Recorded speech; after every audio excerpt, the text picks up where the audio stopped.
Good morning साथीहरू सेवा नमस्कार welcome back to my channel. म चाहिँ मनिषा राई सदा चाहिँ आज पनि तपाईँहरूको सामने new day and new blog लिएर आइसकेको छु। तपाईँहरू सन्चै हुनुहुन्छ होला, म पनि एकदमै सन्चै छु भन्दै आजको भिडियो स्टार्ट गर्न चाहन्छु।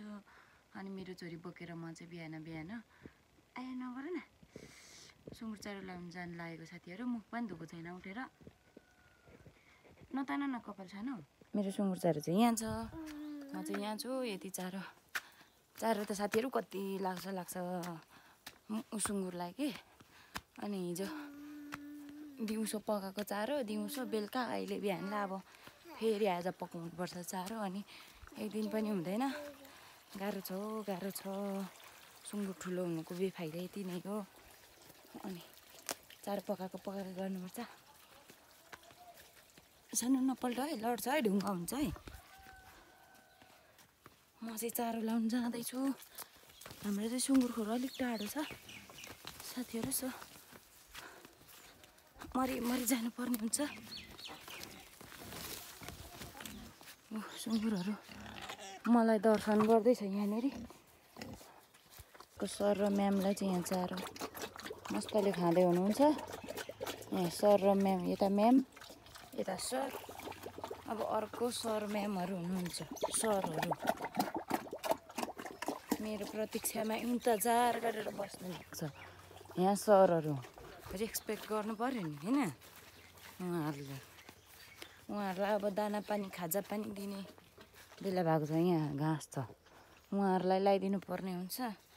यो घाँस चाहिँ हिजो छोडेर उहाँहरूले यस्तो बनाउनु भएको छ।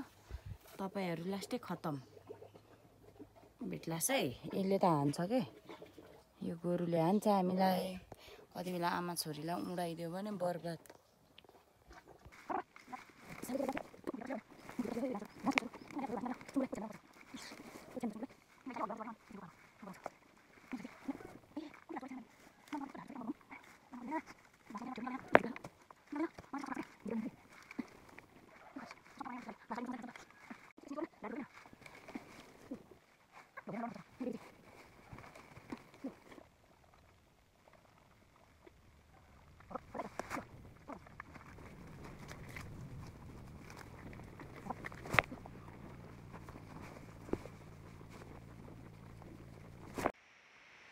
छानाको गर्नुको गलेर के बिजोग छ यहाँ मेरो। एकपट्टि ब्याग एकपट्टि नानी, उकालो बाटो बिताउने बाजा मलाई। कोही बेला पुग्नु छ आमाले कराएकै हुनुहुन्छ, छिटो आऊ भनेर। गाह्रो छ मलाई। कमीलाई यहाँ त लाइन बाई हिँड्दै रहेछ त, जन्ती गएको जस्तो गरेर कमीलाई हिँड्दैछ। भेटेर टोक्यो भने फेरि सोखा पार्छ एउटाले पनि। मैले छोरी चाहिँ यहाँ के गर्छ, चिलमा बसिरहन्छ। आमा चाहिँ यहाँ सास जान आँटिसक्यो उकालोले। 1 घन्टा हुन आँट्यो म उकालो चढेको। अरूलाई हो भने 15-20 मिनट लाग्छ, म मर्न आँटे गलेर साथी हो। बिस्तारै जानुपर्छ। छ्यामाले चाहिँ मार्छ मलाई आज, कतिचोटि फोन गरिसक्नु हो। बसे किन बसे, किन बसे? फुलफुले छ काले केटा। मुचुङमा फेरि हेर न, चकचक गर्नु परेको यहाँ। खोइ नाना खोइ, खोइ नाना टिभी हेर्नु। अनि तिमी चाहिँ किन नहेर्ने टिभी? आऊ न आऊ यहाँ। मेरो छोरी सिँ गर्दै पुस्दैछ यहाँ सिगान। आनियाको भाइ, तिम्रो नाम के हो? आनिया त ठुलो छ। आनिया तामाङ। भाइको नाम के हो? बहिनी किन ढुङ्गाले हान्यौ नानालाई? मेरो छोरी चाहिँ डुल्नु नपाएर रिसिएर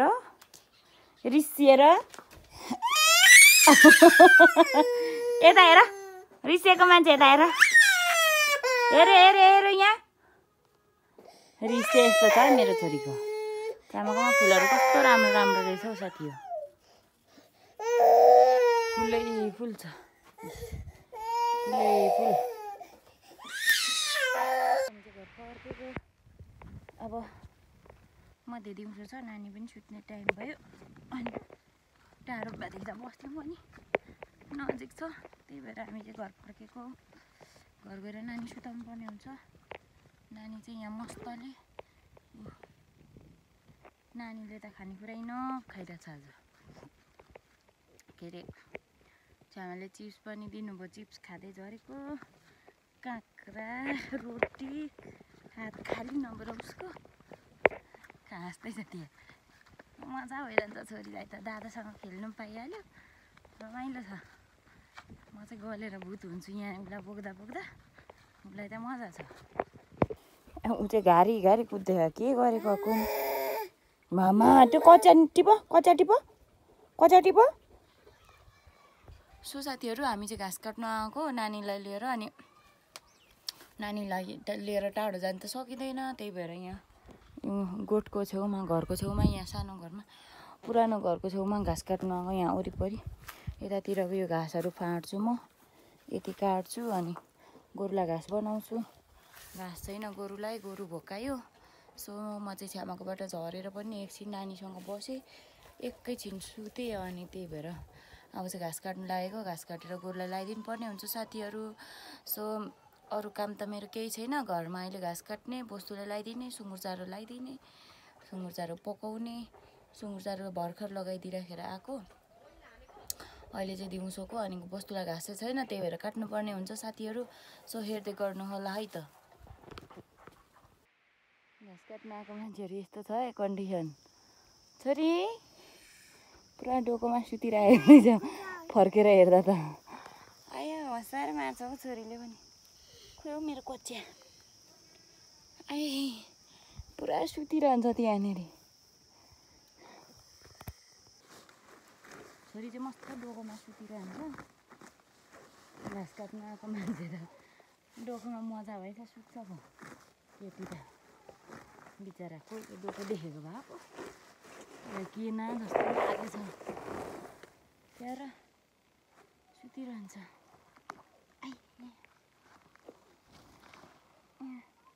स्कुलको झ्याङहरू पनि छ त्यो हटाएर घाँस काट्नुपर्छ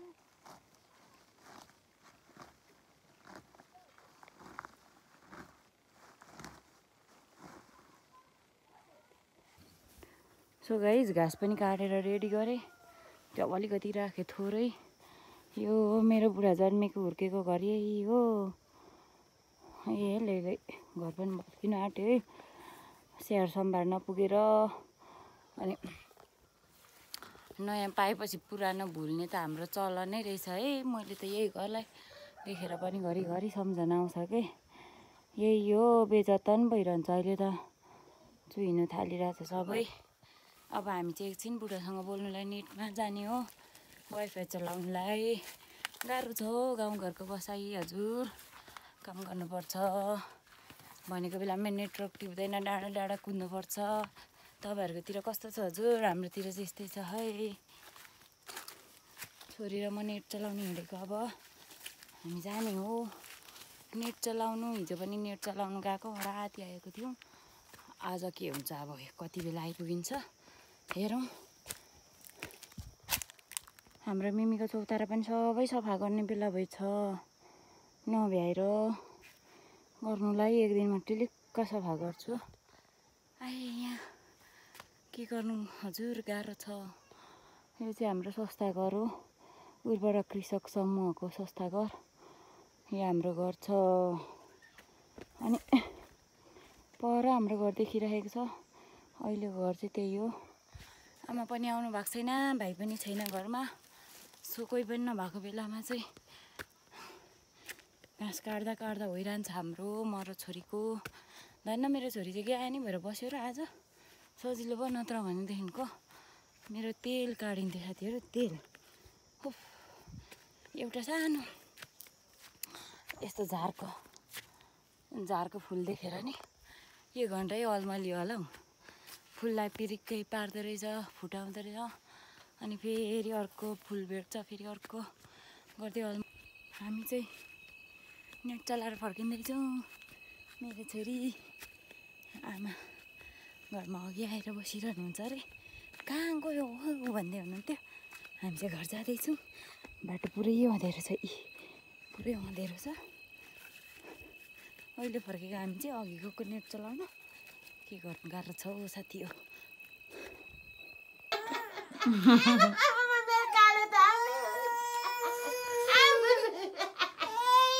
नक्कल पारेको बुझ गर बुझ बेबी बुझ काँक्रा खाँदैछौँ हामी चाहिँ अब कार्तिक लाग्न आँटेको छ यस्तो हरियो काँक्रा मिठो छ मम्मी यस्तो बेलामा हामी चाहिँ यसरी नुन खोर्सानी लाएर चप्पसँगले काँक्रा खाँदैछौँ कहिले पैसा दिन्छौ भगवानको पैसा चाहियो त्यो एउटा युट्युबमा बेबो भन्ने थियो कि त्यो बेबो भन्नेको बजुले भिडियो खिच्ने बित्तिकै पैसा ल्यायो भन्दै त्यस्तै नगर्नु न खानु त्यसै नगर न उसले चाहिँ सुरुमै खोर्सानी गरेमै खाएर हुन्छ ठिकै छ अब चाहिँ खान्छ अलिअलि होइन काँक्रा असोजको कार्तिक लाग्ने बेला भयो आज कति भयो 22-23 गते भयो होला है 22 गते मेरो बाबाले पनि खाँदैछ काँक्रा छ्यामाले पठाइदिनु भएको थियो खाएको कम्ती मिठो छैन